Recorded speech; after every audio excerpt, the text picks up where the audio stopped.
किरण जी वो तो कह रहे हैं कि ऑपोजिशन को ही टारगेट करने के लिए कॉन्स्टिट्यूशनल अमेंडमेंट लाई गई। तो आप अगर मान लो आप एक कानून बनाया कि मर्डर होने से आपको मौत का सजा होगा, चोरी करने से इतना सजा होगा, इतना का नुकसान करने से इतना सजा होगा, तो कानून क्यों बनाते हैं? तो फिर तो कानून को कोई भी मिसयूज करेगा। अरे कोर्ट नाम का कोई चीज है कि नहीं इस देश में?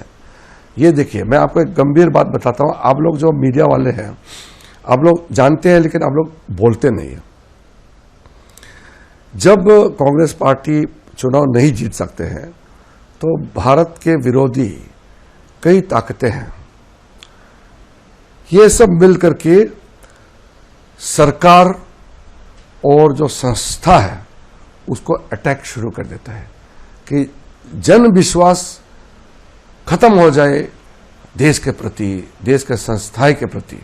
जुडिशरी को कमजोर करने के लिए लोगों ने बार बार बोला है कि इंडियन जुडिशरी बिक चुका है। फिर ये कहते हैं कि इलेक्शन कमीशन बिक चुके हैं। फिर बोलते हैं कि सरकार चोरी करके सरकार बनाया है। तो ये जब देश को कमजोर करने के लिए कोई योजना बनाते हैं, कोई षड्यंत्र रचाते हैं, तो देश का जो सरकार का क्रेडिबिलिटी, देश में जितना इंस्टीट्यूशन है उसका क्रेडिबिलिटी को जब आप अटैक करते हैं तो फिर आंदोलन खड़ा होता है।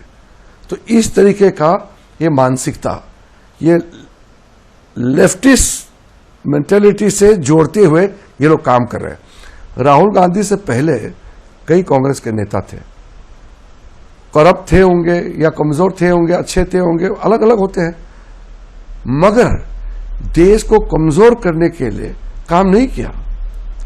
ये राहुल गांधी तो बहुत डेंजरस ट्रैक में जा रहे हैं कि जो जॉर्ज सोरोस बोलते हैं कि भारत के सरकार को डिस्टेबलाइज करने के लिए $1 ट्रिलियन रखा है, या भारत विरोधी खालिस्तान फोर्स कनाडा में, यूएस में, यूके में बैठा है, और भी कई लेफ्ट ऑर्गेनाइजेशन है जो देश के खिलाफ काम करने के लिए षड्यंत्र रचा रहे हैं। उनके साथ तालमेल करके राहुल गांधी और कांग्रेस पार्टी काम कर रहे हैं।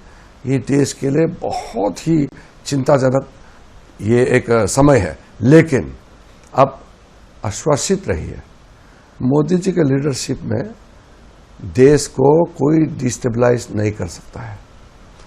हम तो सरकार में हैं, अंदर में मैं देखता हूं कितना बारीकी से देश को सुरक्षित रखने के लिए मोदी जी और उनके सरकार समर्पित है। आप सोच भी नहीं सकते। अगर ऐसा सरकार आज़ादी के बाद तुरंत मिल जाते तो आज इंडिया ऑलरेडी डेवलप कंट्री बन चुका होना था। इन लोगों ने भारत को गरीब देश बना कर रखा हुआ है। अब देखा है 2047 तक जो टारगेट है, अभी हमारा 23 ईयर्स रह गया, यानी कि 77 ईयर्स हम हो गए आज़ादी। उसमें से 60 ईयर्स कांग्रेस और उसके साथी इन लोगों ने भारत को एक गरीब राष्ट्र बनाकर रखा हुआ था। अब हम 4th लार्जेस्ट इकोनॉमी बन गए हैं।